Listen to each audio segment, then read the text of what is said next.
Hello everyone, welcome back to my channel. मेरा नाम है सक्षम जैन और आज की इस वीडियो से हम लोग पैंडा स्टार्ट करेंगे।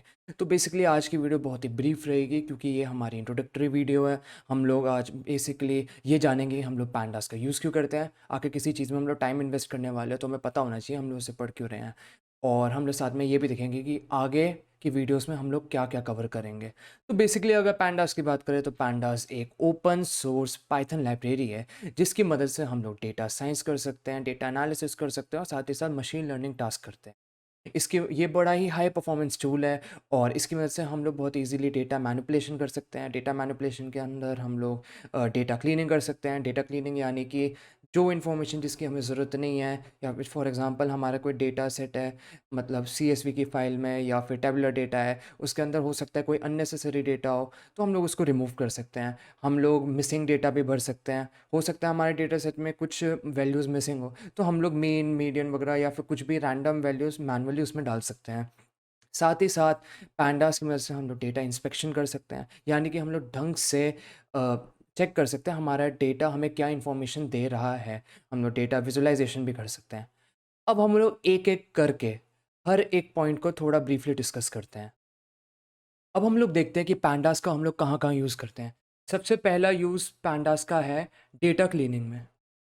यानी कि जो भी डेटा हमारे पास होता है, जो भी डेटा सेट होता है, उसके अंदर से जो अननेसेसरी इन्फॉर्मेशन है, जो हमें ज़रूरत नहीं है जिसकी, जो हमारे मॉडल की एक्यूरेसी गिरा सकता है, उन सबको हम लोग हटाते हैं। तो ये सारा डेटा क्लीनिंग के अंदर आता है। और डेटा फिलिंग में हम लोग पैंडास का यूज़ करते हैं। बेसिकली कभी-कभार होता है जो हमारे पास डेटा सेट होता है उसके अंदर बहुत ज़्यादा मिसिंग वैल्यू होती हैं। तो हम उनके अंदर कभी मीन, मीडियन ये सारी वैल्यूज़ हम लोग भर देते हैं मैनुअली। तो ये सारा काम भी हम लोग पैंडास की मदद से कर सकते हैं। तीसरा होता है डेटा नॉर्मलाइज़ेशन।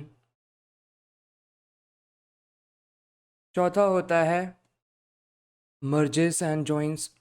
बेसिकली हो सकता है हमारे पास 2 सेपरेट डेटा सेट हो और हमें उन्हें मर्ज करना हो, या फिर हमारे पास 2 अलग-अलग, हमने वेबसाइट से अलग-अलग डेटा निकाला है या फिर अलग-अलग टेबल है हमारे पास डेटा की, हम लोग उन्हें मर्ज करना चाहते हैं, जॉइन करना चाहते हैं, तो ये सारा काम भी हम लोग पैंडास की मदद से कर सकते हैं।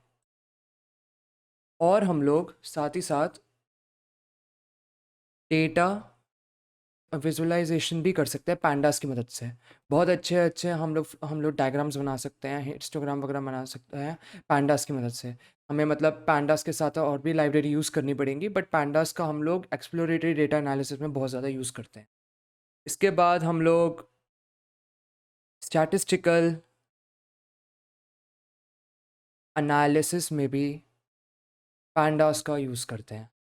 और डेटा इंस्पेक्शन में हमारा डेटा दिखता कैसा है, उसमें कौन-कौन सी प्रॉपर्टी हैं, और बेसिकली कौन-कौन से कॉलम है, कौन-कौन से उसके अंदर वेरिएबल है, कितनी इन्फॉर्मेशन हमें डेटा हमारा प्रोवाइड कर रहा है। बेसिकली ये सारी चीज़ें हम लोग पैंडास की मदद से कर सकते हैं। और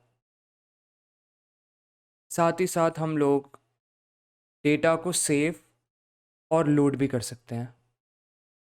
तो ये सारे काम हम लोग पैंडास की मदद से हम लोग कर सकते हैं। अब हम लोग अपकमिंग वीडियोज़ के अंदर हम लोग देखेंगे कि सीरीज़ क्या होता है, और हम लोग अपने डेटा फाइल्स को कैसे रीड कर सकते हैं, चाहे वो एक्सेल हो, सीएसवी हो या फिर टैबुलर हो। बेसिकली किसी भी तरह का डेटा हम उसको कैसे रीड कर सकते हैं। फिर हम लोग देखेंगे कि हम लोग पैंडास की मदद से हम लोग जो भी हमने डेटा फ्रेम बनाया उसको फाइल में कैसे लिख सकते हैं। और आखिरी में हम लोग डेटा को कैसे मैनिपुलेट कर सकते हैं। ये सारी चीज़ें भी डिस्कस करेंगे। तो आज की वीडियो में इतना ही, अगली वीडियो में मिलते हैं। Bye bye.